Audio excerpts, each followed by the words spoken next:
Bismillah, alhamdulillah, wa salatu wa salam ala rasulillah wa ala alihi wa sahbihi wa man wala. Assalamu alaikum wa rahmatullahi wa barakatuh. Bienvenue dans cette série consacrée à la fatwa, les fatwas contemporaines tirées des fatwas énoncées par le Conseil européen de la fatwa. Aujourd'hui, Inch'Allah Ta'ala, nous allons aborder une fatwa concernant la conversion à l'islam d'une femme sans son mari. Donc une question qui revient souvent parce qu'il y a effectivement ce genre de cas. Une femme qui est mariée, donc déjà donc à la base les deux sont non musulmans.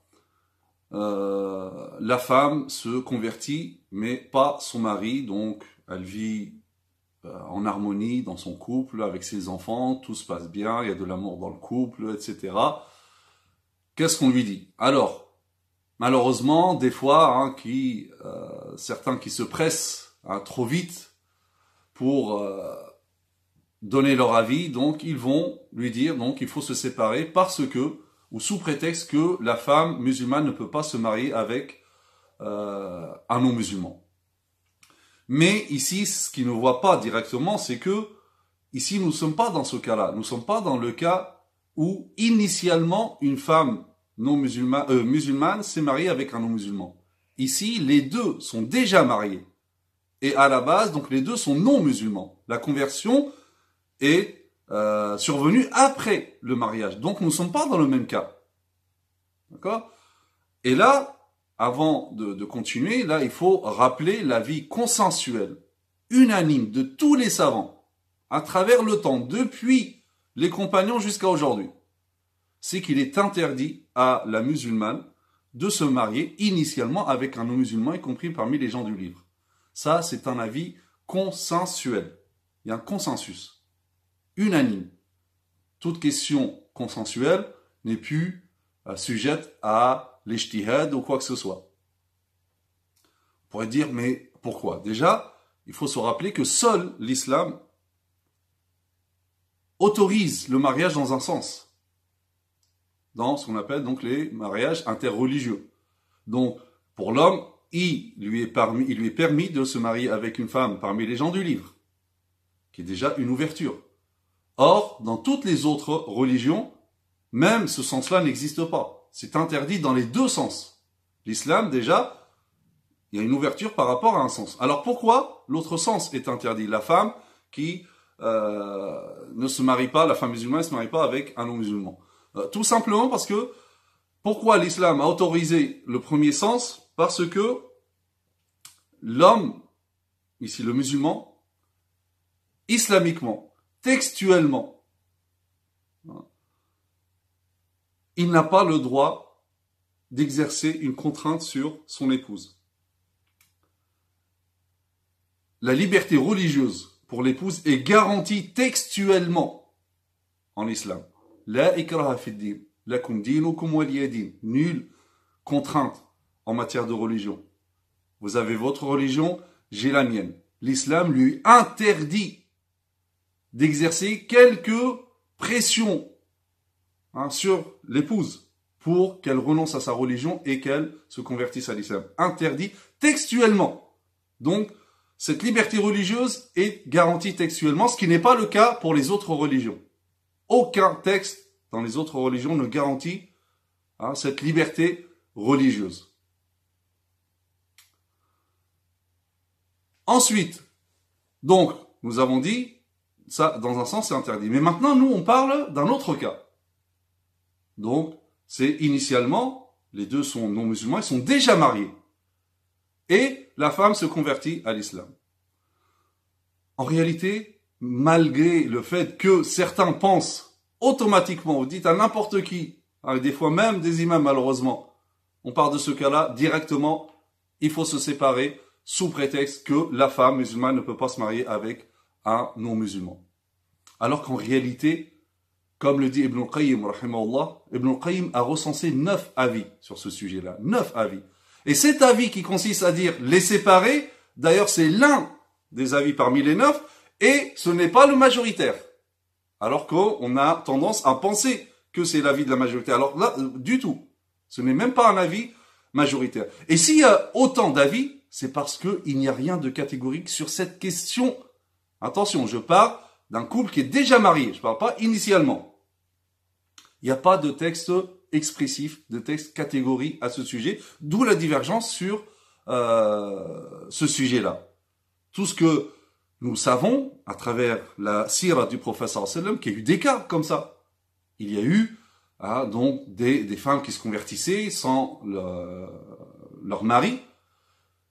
Il n'y a rien dans la sunna qui nous prouve que le prophète sallam les a séparés, c'est-à-dire il a annulé le contrat de mariage,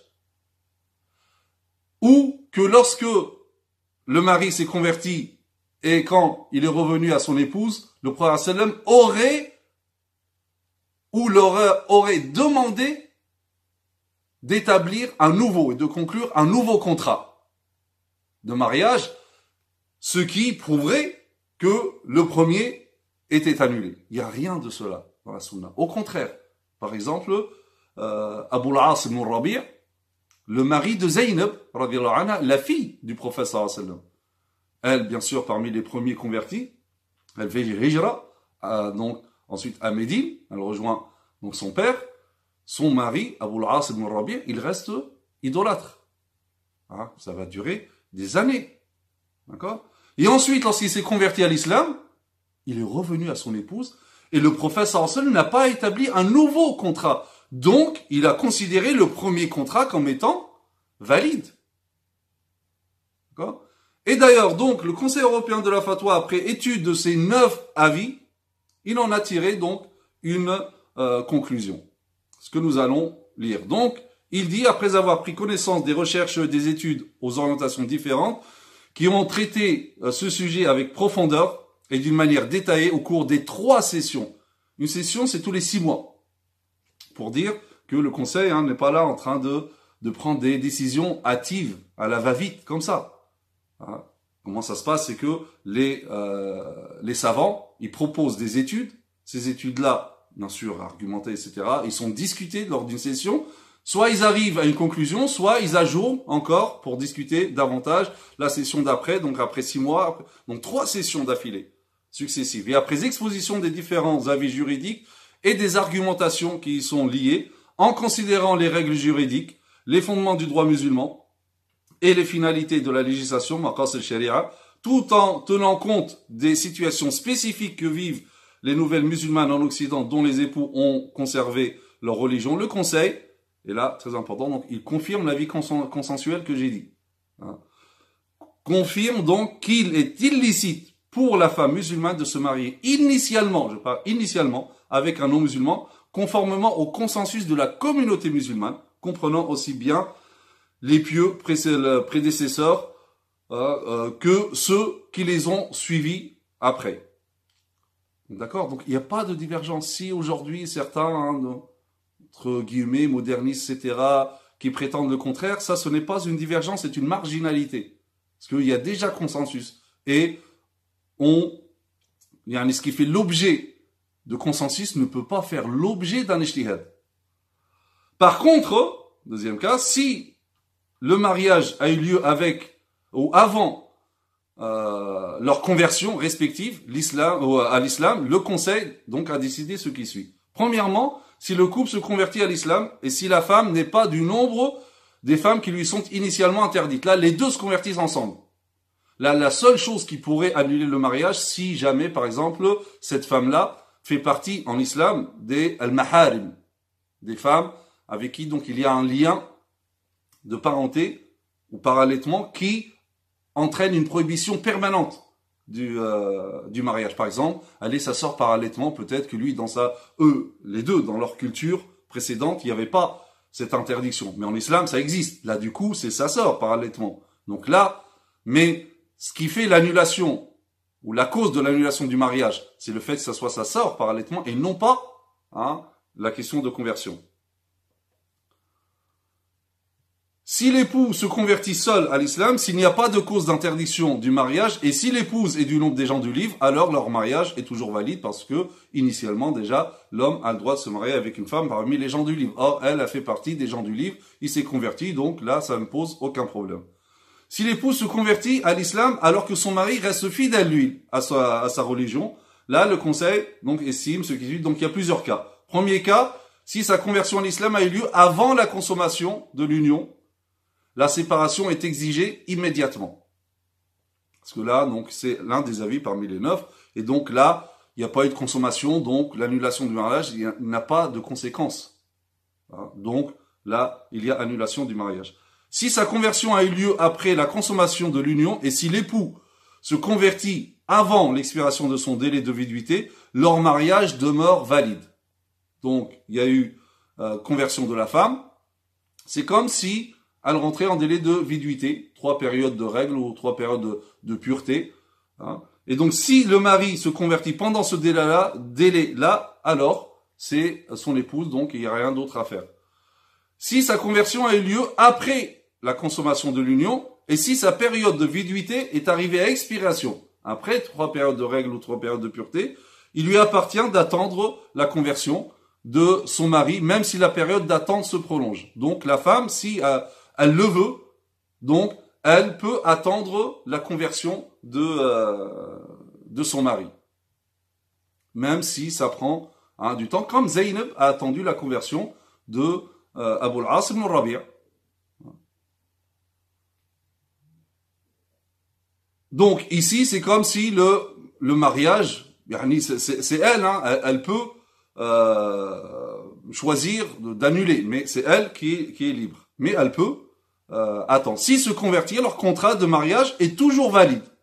Et ils n'ont pas à le renouveler. Comme dans le cas, comme j'ai dit, de Abu al-As ibn Rabi' et de Zaynab radiyallahu anha. Si l'épouse choisit de se marier avec un autre, après expiration de son délai de viduité, elle doit demander l'annulation du contrat du mariage auprès du tribunal. Selon les lois, donc, du pays. En fait, c'est comme si ici, sa conversion transforme l'aqd de ce qu'on appelle l'aqd lazim à aqd jaiz. Aqd lazim, c'est-à-dire c'est un contrat qui engage les deux contractants. Aqd jaiz, c'est juste unilatéral. C'est un contrat qui peut être annulé d'une manière unilatérale. Et donc ici, cette conversion transforme l'acte de mariage de aqd lazim à aqd jaiz. Donc, elle peut, donc demander le divorce. Après expiration du délai de viduité, donc tout à l'heure on a dit, après l'expiration, elle a le droit d'attendre son mari jusqu'à ce qu'il se convertisse si elle veut. Mais pendant ce temps-là, est-ce que elle demeure chez lui? Est-ce qu'elle demeure chez lui avec tous les droits et devoirs conjugaux? Donc, après expiration du délai de viduité, il n'est pas permis à l'épouse, pour les 4 écoles, de demeurer chez son mari ou de se donner à lui. Cependant, certains savants estiment qu'il lui est permis d'habiter avec son mari, avec tous les droits et devoirs conjugaux, y compris la cohabitation, les rapports sexuels, à condition qu'il ne lui porte pas préjudice en ce qui concerne sa religion, et si elle espère sa conversion, dans le but de ne pas dissuader les femmes d'embrasser l'islam en sachant qu'elles se sépareront de leurs époux et quitteront leur famille. Pour se justifier, ces savants qui ont dit la femme elle peut vivre en harmonie avec son mari, avec tous les droits et devoirs conjugaux. Pour se justifier, ils se réfèrent au jugement rendu par Amir al-Mu'mini, le commandeur des croyants, Omar ibn al-Khattab, radiyallahu anhu, dans lequel il donna le choix à une femme habitant à Al-Hira, en Irak, à côté de Koufa, qui s'était convertie à l'islam sans son mari. Et là, il dit, In sha'at faraqathu wa in sha'at qarrat inda. Donc il dit, si elle veut, elle le quitte, et si elle veut, elle reste chez lui. Et là, ça sous-entend, elle reste chez lui, c'est-à-dire, si elle reste chez lui, forcément avec tous les droits et devoirs conjugaux. Il se réfère, alors dans la fatwa, c'est dit, l'authenticité de cette narration est formellement établie d'après Abu Abdullah ibn Yazid al-Khatami, qui est un compagnon. Il se réfère également à l'avis de Amir al-Mu'mini, commandeur des croyants, Ali ibn Abi Talib, radiyallahu anhu. Donc il dit, إذا أسلمت أو إذا أسلمت نعم إذا أسلمت النصرانية امرأة اليهودي أو النصراني كان أحق ببضعها لأن له عهدا وهي أيضا. Donc Ali radhiyallahu anhu dit, si la chrétienne, épouse du juif ou du chrétien, se convertit à l'islam, il est le plus à même de jouir d'elle, car il est lié à un engagement Et elle aussi, il y a le pacte, il y a le mariage. Et c'est également une narration, une transmission dont l'authenticité a été formellement établie. Un avis similaire est relaté d'ailleurs, d'une façon sûre, d'après Ibrahim al-Nakha'i, parmi les pieux prédécesseurs, l'imam al-Sha'bi, Hamad ibn Sulaiman. Donc il y a aussi d'autres grands savants parmi les pieux prédécesseurs. Et c'est cet avis qui est vraiment le plus approprié à notre contexte, parce que comme j'ai dit, si une femme, elle vit en harmonie dans son couple, il y a de l'amour avec son mari, il y a des enfants, etc., de quel droit venir et de casser cette famille? Quelle serait la conséquence? Même chez l'homme, chez les enfants, chez la famille, qui dit que c'est l'islam, ils vont se dire, c'est l'islam qui a divisé, qui a éclaté leur famille. Or, l'islam n'est pas venu pour éclater les familles, mais pour les consolider. Sinon, l'islam est semblable à ce qu'Allah Azza wa Jalla, justement, reprochait aux sorciers. Ce qu'il faisait, yufarriquna bayna al-mar'i wa zawji. Il sépare l'homme de son épouse. L'islam n'est pas venu pour séparer. L'islam est venu pour consolider ces liens. Or, dans ce couple-là, tout va bien, etc. Donc, on peut prendre sans aucune gêne donc l'avis de Omar ibn al-Khattab radiyallahu anhu, et l'avis de Ali ibn Abi Talib radiyallahu anhu, le fait qu'elle demeure donc l'épouse de cet homme-là, tant qu'il respecte sa liberté religieuse, etc. Et avec tous les droits et devoirs conjugaux. Donc voilà, par rapport à cette fatwa qui est vraiment très importante, surtout dans notre contexte. Donc voilà, barakallahu fikum, subhanakallahum bihamdik, nashhadu an la ilaha illa anta nastaghfiruka wa natubu ilayk, wa sallallahu ala sayyidina Muhammad wa ala alihi wa sahbihi wa sallam taslima, wassalamu alaykum wa rahmatullahi wa barakatuh.